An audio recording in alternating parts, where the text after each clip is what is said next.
Bonjour à tous, je suis ravie de vous retrouver en ce début de nouvelle année et je vous souhaite tous mes meilleurs vœux pour 2022. Vous allez voir qu'en ce début d'année, je vais reprendre des thèmes abordés en 2021. Pourquoi? Parce que vous voyez les deux dessins derrière moi et on m'a beaucoup parlé de ce dessin. Les gens ont été assez frappés par l'histoire de ce petit garçon de 8 ans qui ne peut plus aller dormir à l'étage parce qu'il y a eu un cambriolage dans sa maison et que depuis ce moment-là, pour lui c'est impossible d'aller dormir dans sa chambre comme il le montre ici à l'étage, puisqu'il y a des facteurs éminemment dangereux et agressifs qui rentrent par la fenêtre de sa chambre.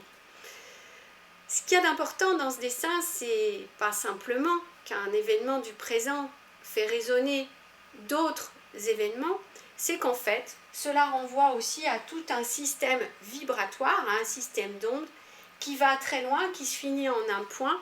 Et par là, Alexis montrait qu'en fait, ce qui lui arrivait au présent dépendait beaucoup des événements qui s'étaient passés dans le passé, voire dans un passé très lointain, puisque l'on pouvait remonter non seulement aux générations précédentes, mais aussi à des générations beaucoup plus lointaines.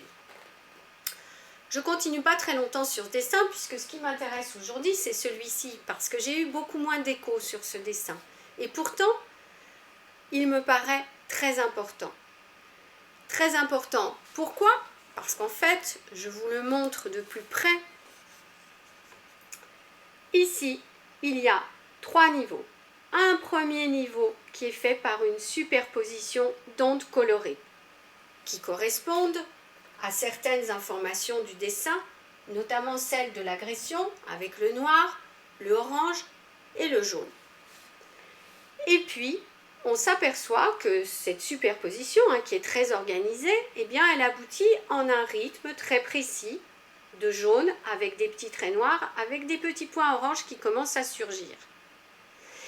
Et c'est de ce dernier arc que va surgir cet ensemble qui est courbe, qui est délimité par un trait jaune, et dans lequel vont se concentrer certaines lignes qui forment un réseau et qui partent notamment de ces petits traits noirs du dernier arc.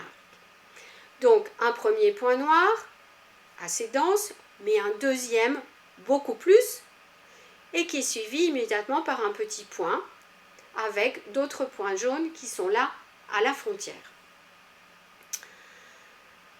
Ces deux niveaux, Alexis montre ici par le trait noir qui touche son corps que c'est cet ensemble qui l'affecte et qui le met dans cet état. Pour moi, ce dessin, il est très important parce qu'il montre qu'il y a une continuité entre un état au présent qui est continu, linéaire,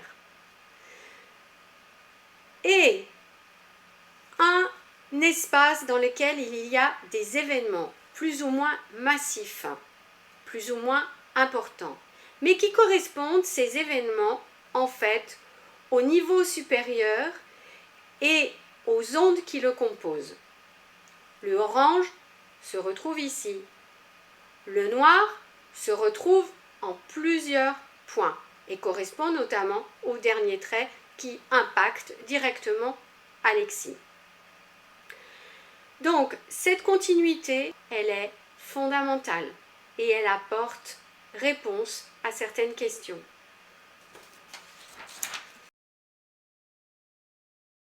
Il y a une logique pour comprendre le présent autrement, pour comprendre ce qui se passe au présent différemment. Et je pense qu'on en a bien besoin aujourd'hui.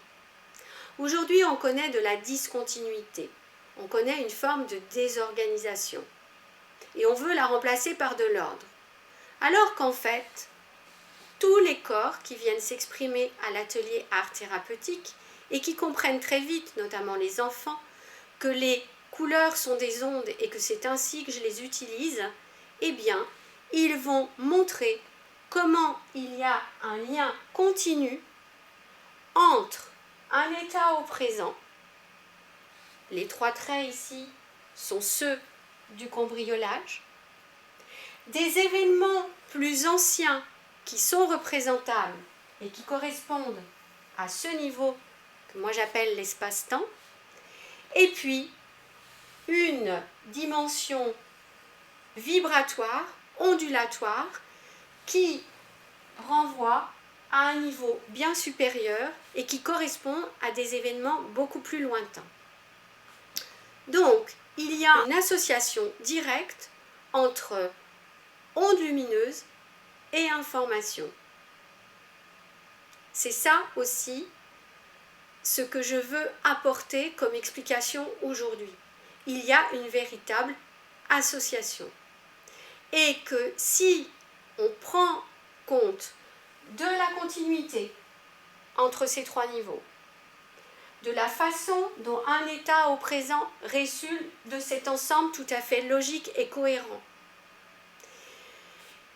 et du fait que ondes lumineuses et même matière noire sont liées à des informations caractéristiques, on apporte une compréhension tout à fait nouvelle de ce qu'est la réalité du présent. J'espère que mes propos ont été clairs, qu'ils vont vous interpeller, qu'ils vont vous parler, qu'ils vont vous déranger. Parce qu'en fait, ce que je cherche aujourd'hui, c'est à communiquer, à trouver des personnes, et notamment des scientifiques de tous bords, mais peut-être plus encore des physiciens, des astrophysiciens, parce que j'ai envie de partager ce que je vis tous les jours en tant que thérapeute et contribuer à une évolution des sciences, à de nouveaux paradigmes, que ce soit dans les sciences humaines comme dans les sciences exactes. Je pense que j'ai commencé un peu à lever le coin du voile, à ce réel voilé dont parlait Bernard d'Espagna. Et j'espère que je vais rencontrer un écho des personnes avec lesquelles je puisse partager ces connaissances que je constate tous les jours. Pour l'instant, je vous remercie de votre écoute et puis je vous dis à bientôt pour une nouvelle vidéo. Au revoir.